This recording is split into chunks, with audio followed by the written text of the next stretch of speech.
Salut tout le monde, aujourd'hui je vais vous emmener quelque part d'inattendu. Tu te tiens sur les marches du Parthénon et les étoiles au-dessus de toi sont peu fixes. Elles scintillent presque comme si quelque chose derrière le ciel est remué. Tu entends un bourdonnement grave sous tes pieds. Ce n'est pas la circulation d'Athènes, c'est plus profond, plus ancien. L'air est tiède et un courant plus froid glisse autour de tes chevilles.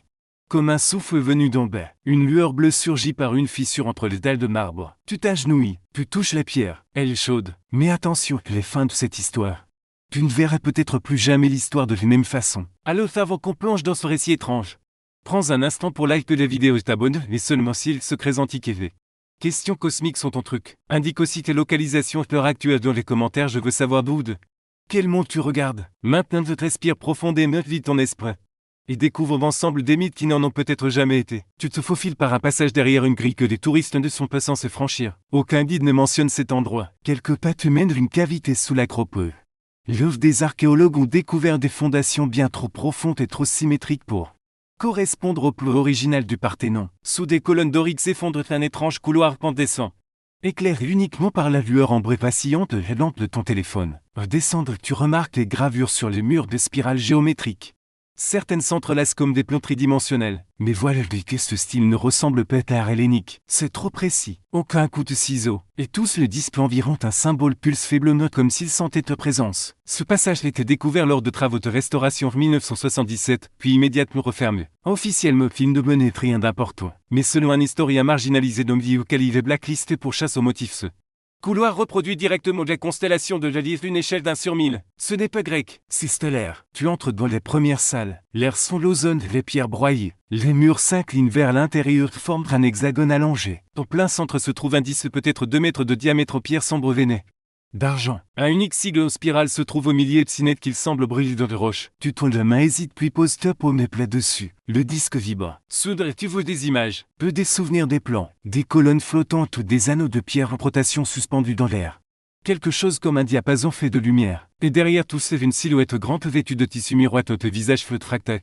Changeant. L'un des anciens ingénieurs peut-être. Un qui n'a jamais eu besoin de marteau. Puis tout disparaît. Tu recules le temps. Les historiens débattent encore pour savoir si le Parthénon n'était pas en réalité une structure réutilisée. Certains pensent qu'un temple plus ancien se trouvait dessous. Peut-être dédié à une divinité pré-hellénique aujourd'hui effacée de la mémoire collective. Mais ce n'est pas religieux. C'est de l'infrastructure. Une infrastructure cosmique antique cachée sous le berceau de la démocratie. Tu avances plus profondément dans la salle. Chaque coin contient quelque chose d'encore plus étrange. Dans le premier, une dalle gravée d'une hélice et de symboles qui ressemblent un peu linéaire B. Mais plus net et plus extraterrestre. Dans le deuxième, des fragments de ce qui semble être du verre, mais qui réfracte la lumière dans le mauvais sens. Le troisième coin contient une colonne qui vibre quand tu parles à proximité, renvoyant tes vols avec un décalage comme si elle le traitait. Et dans le quatrième, un squelette, mais plus humain. Membres allongés, double articulation des genoux. Crâne se mâchoire avec des crêtes qui s'étendent comme des antennes. Il est fossilisé, pas préservé, recouvert de poussière dorée qui ne réfléchit aucune lumière. Certains anciens ingénieurs n'ont pas seulement laissé leurs outils derrière eux, ils se sont laissés eux-mêmes. Tu inspires profondément. Tu te souviens du silo spirale vu plus tôt? Il est ici aussi gravé dans le crâne, comme une signature. Plus de marque. Puis maintenant, le plus étrange qu'au-dessus du squelette, une fresque. Stylisé, le cercle n'est suffisamment clair à tenir ton armure complète. Tendre quelque chose à un homme, puis une lance, une sphère. Autour d'elle, ni chouette ni branche d'olivier, mais 2 êtres grands et minces.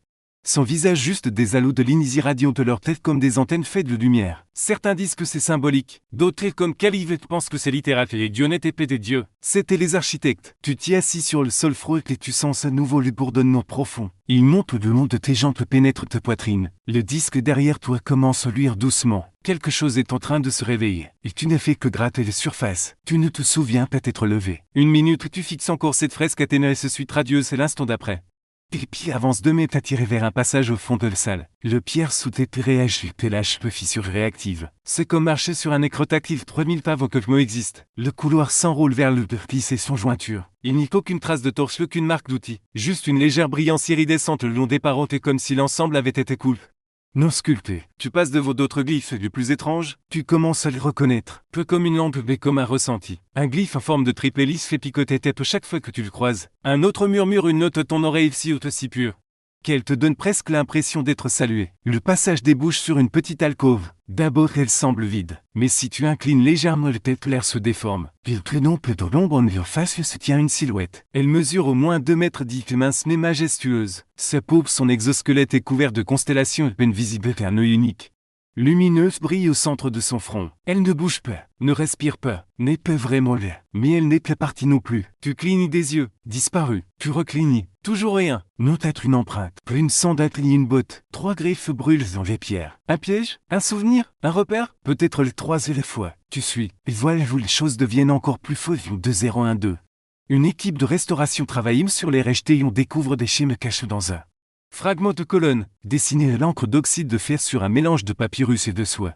Il représente l'agencement complet du Parthénon mais superposé d'une autre structure, composée de cercles imbriqués, de nœuds concentriques et de passerelles inclinées qui n'ont jamais existé physiquement, du moins pas dans notre dimension. Le communiqué de presse, étouffé. Les schémas, perdus lors du transport, bien sûr, mais maintenant tu vois le même motif, gravé au plafond au-dessus de toi des anneaux superposés. Des rayons partent vers l'extérieur comme une carte de circuit cosmique. C'est un schéma de portail stellaire. Et voici les parties que les historiens débattent encore. Mettons d'Athènes. Astronome, mathématicien. Un nom discret dans les archives de pas vrai, sauf que certains textes pythagoriciens l'appellent celui qui mesure à l'essieu depuis en dessous.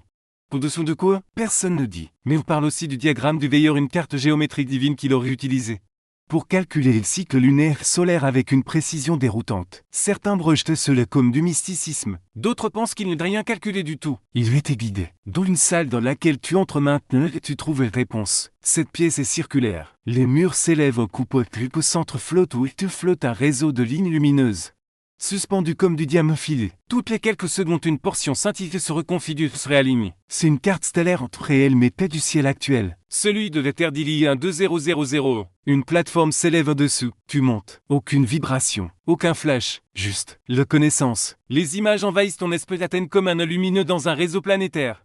Relie agissent, toi tu as que pas le bec. Mais ce ne sont pas seulement des lieux. C'est la géométrie. Triangle, ligne de résonance, courbe d'énergie tellurique. La Terre n'est pas juste été colonisée. Elle était accordée. L'accordeur réapparaît. Mais cette fois qu'il parle. Prêt avec des mots. Avec des formes. Il te montre comment béton se tenait ici autrefois. Traçant des diagrammes non peu pour comprendre le siècle mais pour s'en souvenir. Il était un canal, un assistant de conception dans un projet qui dépasse les airs. Puis l'être touche ton épaule. Plus physiquement, une pression derrière tes yeux. Tu vois une version d'Athènes construction avec des échafaudages flottants. Des pierres lévitent. Et des ingénieurs faits d'argent translucide manipulent de la lumière comme de l'argile. Mais on les observe. Apprend d'eux. Ni serviteuse ni égal. Il écrit, il archive, il enterre tout. Y compris lui-même. Tu te rappelles de ce squelette de la première salle? Et si ce n'était pas un alien? Et si c'était lui? Transformé, amélioré, refusé. Et si les structures autour de toi n'étaient ni un tombeau ni un temple? Et si c'était un transformateur? C'est alors que les plateformes se mettent à vibrer doucement. Les cartes stellaires bougent. Une constellation commence à se former, encore la ligne YR. Le même que dans le corridor spiralé. Tu repenses les théories de Calive, tous les intros 000. La Terre bascule juste assez. Une fenêtre s'ouvre. Et tu viens de poser le pied sur le rebord. Tu lèves les yeux. Une des lignes sur la carte pulse un filament bleu brillant. Il ne relie pas des étoiles. Il pointe. Il attire quelque chose. L'air s'épaissit. La poussière flotte vers le haut. La température chute. Quelque chose approche. Tu n'es pas prêt. Mais tu l'as déjà appelé. Le bourdonnement devient une tonalité basse, résonante, inaudible mais ressente. Comme si ta cage thoracique faisait maintenant partie d'un diapason géant. La ligne de lumière sur la carte stellaire s'étire et traverse le plafond de tes pieds.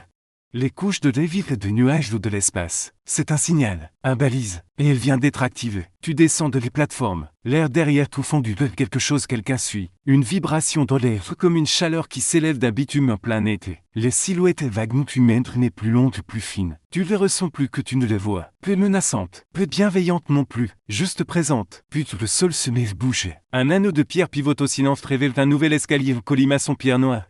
Poli comme de l'obsidienne. Tu hésites, puis tu y vas. Évidemment. Tu es venu pour le vérité cache que non? La température baisse de 5 degrés de chaque tour de l'escalier. Et puis à mi-chemin tu l'entends. Une voix. Aucune langue. Juste du sens. Elle fleurit de ton esprit comme un souvenir. Tu n'es pas au bon moment, mais tu es au bon endroit. Pas très rassurant. Tu arrives dans une chambre différente des autres. Plus ancienne. Tu le sens. L'architecture est changée, moins géométrie hellénique plus fluide. Les murs courbent plus doucement avec des couleurs qui n'ont pas de nom. Le sol est un mélange de liquide et de solide qui ondule sous ton poids.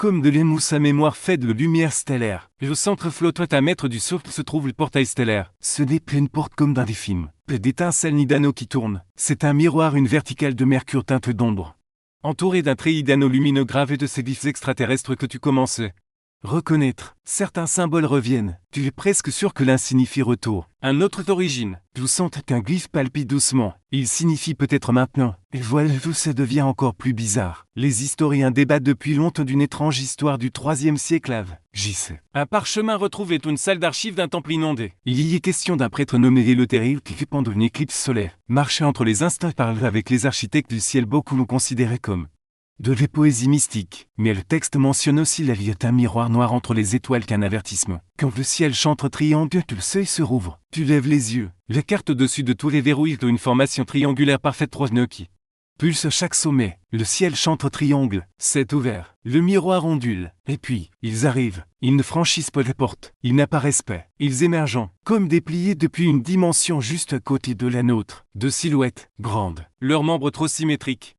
Drapés de métal mouvant qui ne reflètent pas les pièces mais un ailleurs. Leurs visages sont lisses vite, leurs yeux ceux qui un lieu s'ouvrent fractés. Comme des anémones faits de lumière d'étoiles. Ils ne parlent pas, mais tu les entends. Tu le retards. Le temps s'étire. Des souvenirs de lieux que tu n'as jamais vus surgissent derrière tes yeux. Une pyramide faite de sont dans le Pacifique, un temple sculpté dans un astéroïde. Une machine grosse comme une lune en orbite autour du néant. Puis une vague d'émotions pas la tienne. Alors, une sorte d'attente patiente. Tu es venu ouvrir ce qui n'aurait jamais dû être refermé. Il s'écarte. Le miroir se stabilise. Tu t'en approches. Derrière la surface et tu vois des éclairs à tes mais peut-être qu'on les connaît. Lumière d'or que flèches flottantes bien d'autres entités œuvrent côte à côte. Puis les étoiles. Puis un gigantesque anneau en orbite se surface couvert de glyphes.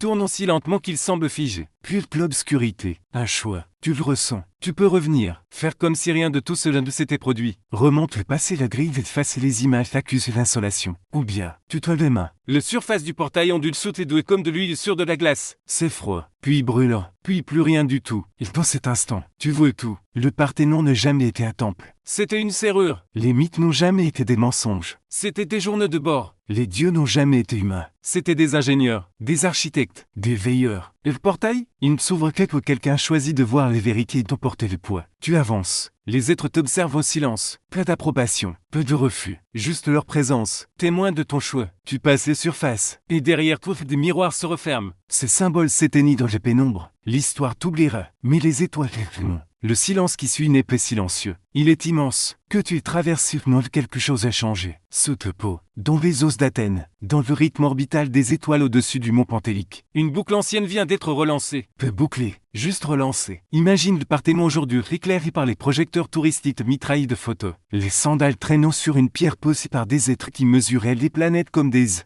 architectes mesurent une porte. La surface du monde continue de tourner. Les guides continueront de parler d'Athènes, de marbre et de démocratie. Mais toi que tu sais maintenant, tu as vu les éclats, les alignements, marques indélébiles de mains qui ne sont pas d'ici. Et peut-être que désormais, tu commencerais à remarquer les signes ailleurs, ces bourdonnements étranges dans les anciennes structures, ces spirales persistantes dans l'art sacré. Cette étrange familiarité dans certaines constellations que tu fixes trop longtemps le ciel nocturne, ce n'est pas la fin de l'histoire, ça ne l'a jamais été. Ces mythes et dieux qui descendent, les portails qui s'ouvrent. Les élus qui s'élèvent n'ont jamais cessé. Ils attendaient que quelqu'un se souvienne, quelqu'un comme toi qui rassemble les fragments, et suit le bourdonnement sous les pierres. Alors la prochaine fois que tu visiteras un site ancien, penche-toi, regarde mieux, écoute, et peut-être que ce soit que les étoiles ne te regardent pas. Peut-être elles attendent que quelqu'un les regarde en retour.